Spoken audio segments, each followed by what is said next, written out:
नमस्कार दोस्तों, मैं हूं दिनेश केवरा। स्वागत है आपका न्यूज़ टाइम एसएस न्यूज़ के इस विशेष अंक में। दोस्तों, बात करेंगे आज उत्तर भारत और दक्षिण भारत की।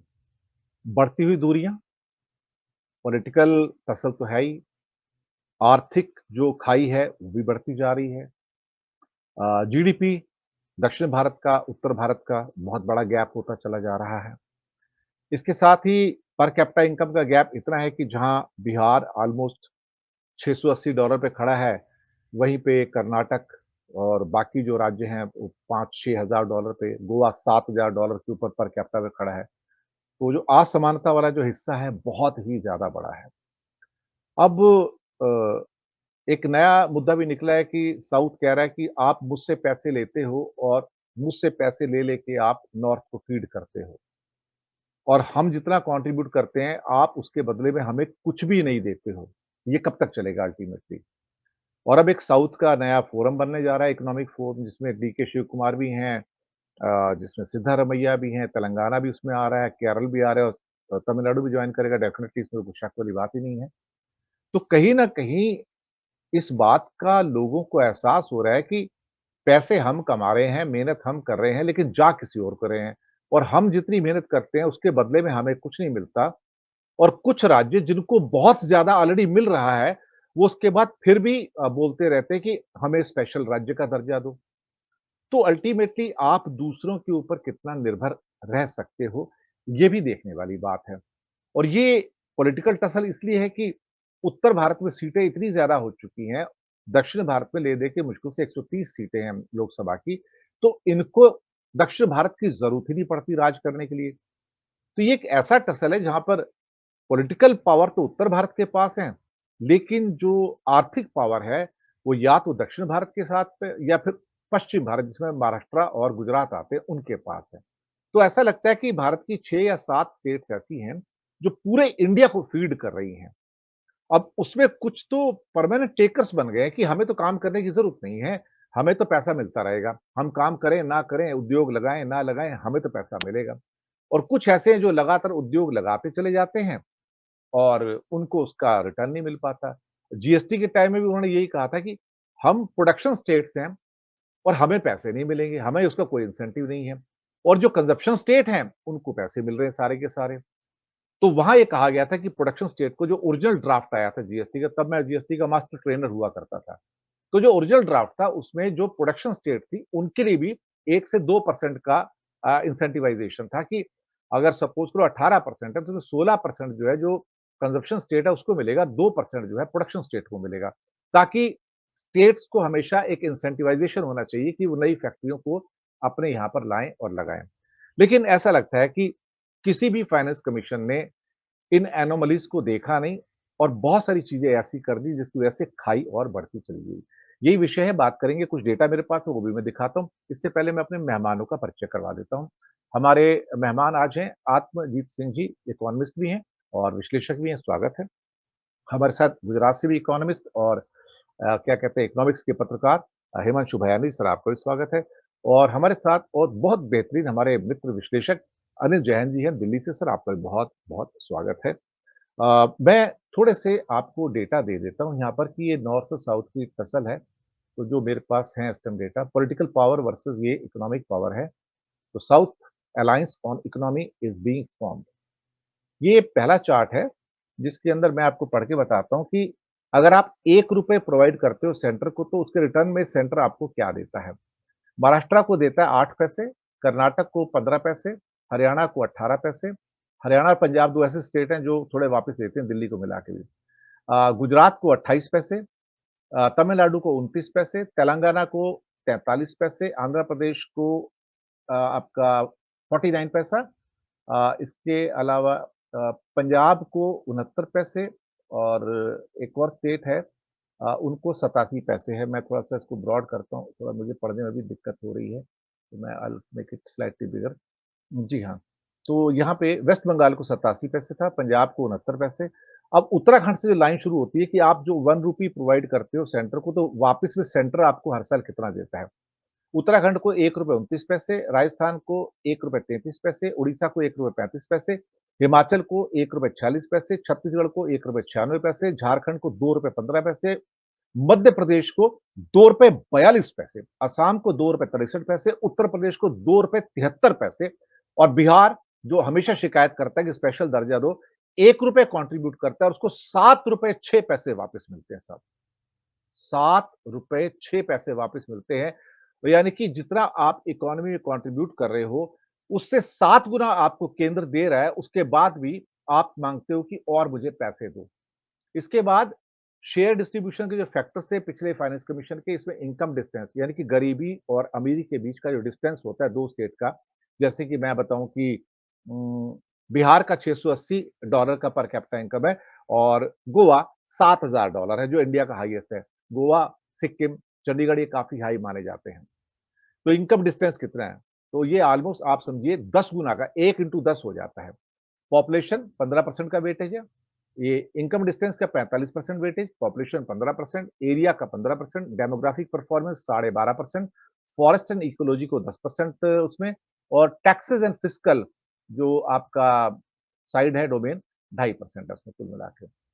नॉर्थ वर्सेस साउथ में साउथ की पॉपुलेशन लगभग 20% है, लेकिन रेवेन्यू जनरेट जो करता है इंडिया का लगभग 30 से 33% के बीच में है। ज़्यादा करके पोर्ट्स आपके वेस्ट, साउथ और ईस्टर्न सेक्टर में है। लेबर अधिकतर यूपी, बिहार, उड़ीसा, राजस्थान, झारखंड, छत्तीसगढ़ से आती है और ज़्यादा जीडीपी भी साउथ के अंदर है। यानी कि यहाँ पे मैंने वेस्ट को इतना ज़्यादा इंगित नहीं किया क्योंकि मेरी डिबेट ही साउथ वर्सेस नॉर्थ है, लेकिन वेस्ट का भी उतना बड़ा योगदान है। नॉर्थ वर्सेस साउथ में आर्यन वर्सेस द्रविडियन कल्चर का भी एक टसल रहती है। South is more literate, more awareness है। बेस्ट सोशल इंडिकेटर्स हैं, केरला के इंडिकेटर जो सोशल इंडिकेटर यूरोप के बराबर आ जाते हैं। ज्यादा पर कैपिटा इनकम नॉर्थ के मुकाबले इनके पास है यहाँ पर। ये मुद्दा है सारा का सारा। मैंने कुछ पैरामीटर पेश किए। तो सबसे पहले आत्मजीत जी हम आपके पास ही आते हैं। मैंने आपको कुछ डेटा बताए हैं। बिहार को ₹7 मिलते हैं, ये 2023 के डेटा हैं सर। ₹7.06 मिलते हैं ₹1 दे के, महाराष्ट्र को 8 पैसे मिलते हैं सर। उसके बाद भी उनकी शिकायत है कि मुझे केंद्र जो है न्याय नहीं करता है। अब ये somebody is working somewhere sir. जब हिंदुस्तान आज़ाद हुआ था 1947 में, तो सारे जो राज्य थे गरीब थे सर, काफ़ी गरीब थे सर। कुछ-कुछ छोटी-छोटी पॉकेट्स थी एफ्लुएंस की। लेकिन उसके बाद राज्यों ने काम किया, योजनाएँ बनाई, अपने आप को बढ़ाया, इंसेंटिवाइज़ेशन दिया। तो अब ये हाल हो गया कि जो अच्छा कर रहे हैं, जैसे पुराने ज़माने में घर में होता था ना, एक बेटा जो अच्छा कर रहा है, वो सारे घर को पालता था और बाकी घर में 4 और निकम्मे होंगे, तो पता लगा कि वो उसकी रोटी खाते रहते थे, उसको ताड़ते भी रहते थे कि तेरा फर्ज है।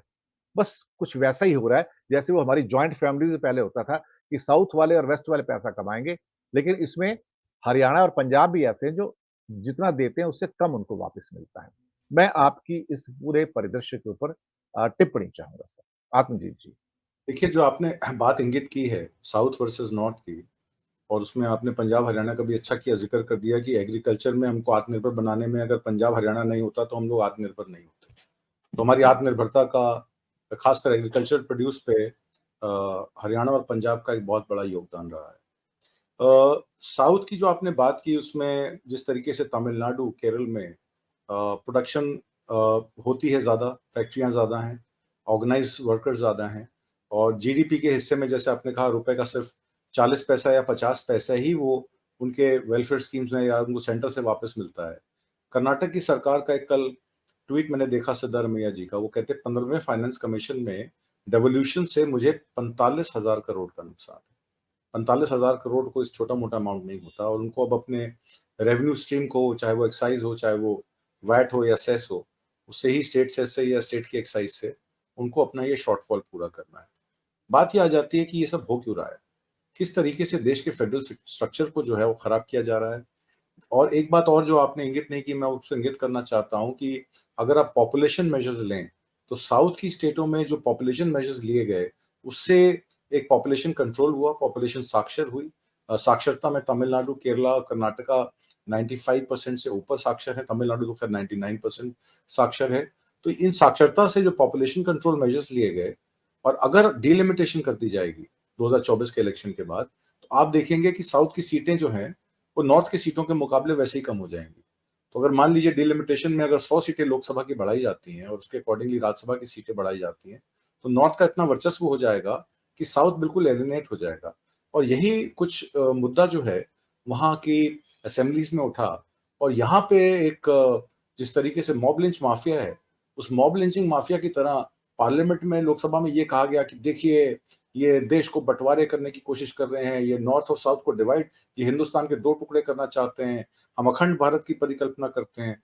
तो इस तरीके की जब बातें की जाती हैं तो आप किसी को, ऑपोजिशन को शट डाउन कर रहे हैं, आप उनको बोलने का मौका ही नहीं दे रहे हैं।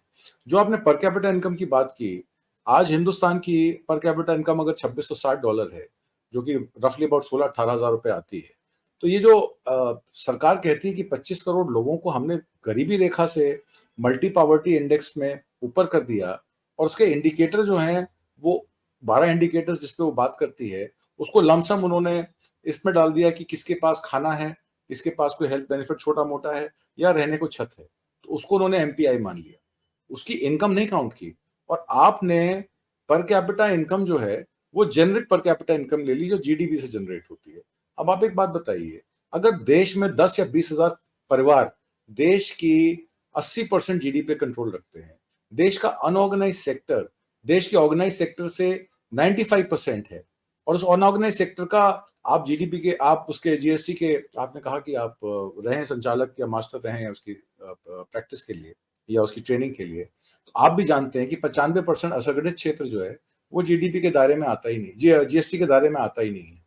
क्योंकि वो जीएसटी के दायरे में नहीं आता, उसमें 85% जो लेबर वर्कफोर्स काम करती है उसका कोई जिक्र ही नहीं है कि उसकी इनकम क्या है।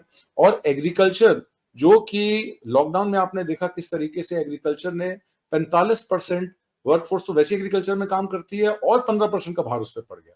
देश के 11 करोड़ परिवार, और एक परिवार में अगर 5 लोग मान लीजिए, तो 55 करोड़ लोग इस देश के एग्रीकल्चर या एग्रीकल्चर से संबंधित क्षेत्र, जैसे मत्स्य पालन हो गया या डेयरी हो गया, उससे रिलेटेड है, जिनका आंकड़ा हम कभी डिस्कस नहीं करते।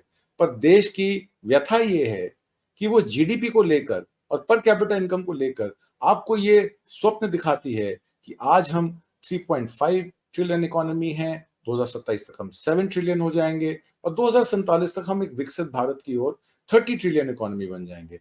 तो इस 30 ट्रिलियन इकोनॉमी में इस देश के गरीब का, इस देश के बेरोजगार का क्या हिस्सा होगा, इस पे कोई चर्चा नहीं होती। और जो आपने विषय साउथ का लिया, मुझे ऐसा लगता है कि कहीं ना कहीं, क्योंकि सत्तारूढ़ पार्टी को ज्यादा वोट नहीं मिलता, अगर उनका आप वोट परसेंटेज देखें, केरला में शायद 1.3% है, तमिलनाडु में कहीं 13% है, कर्नाटक में वो सरकार हार चुकी है, तेलंगाना में वो कभी आती नहीं है, और जिस तरीके से झारखंड में उन्होंने सोरेन साहब को गिरफ्तार किया, और कल आपने देखा किस तरीके से एक हजूम ट्राइबल्स का जो है सड़क पे निकल आया हरा झंडा लेके, कि हेमंत सोरेन की गिरफ्तारी को और नाफरमानी को ये देश का अनुसूचित जाति का आदमी बर्दाश्त नहीं करेगा, जिनको ये आदिवासी कहने से घबराते हैं, डरते हैं, और उनको वनवासी कहते हैं। तो देश का जो ओरिजिनल नेटिव है वो यही आदिवासी है, और वो उस देश की आत्मा है, और उसकी आत्मा को अगर आप छोड़ेंगे और उनको आप अपने से अलग करेंगे, जुदा करेंगे, तो शरीर में जान नहीं रहेगी। और साउथ इंडिया जो है ना, इस देश की जान है, इस देश का मान है, और इस देश में जितना भी फॉरेन टूरिज्म होता है, 90% फॉरेन टूरिज्म जो है साउथ में जाता है। क्यों? क्योंकि वो ओरिजिनल इंडिया है। अगर आइडिया ऑफ इंडिया देखना है तो आप साउथ इंडिया जाइए, और अगर जिस आइडिया का या जिस हिंदू राष्ट्र की परिकल्पना करके मोदी जी विश्व गुरु बने हुए हैं या हिंदू हिंदू सम्राट बने हुए हैं, वो आपको नॉर्थ में दिखाई दे जाएगा। पर ये भारत नहीं है।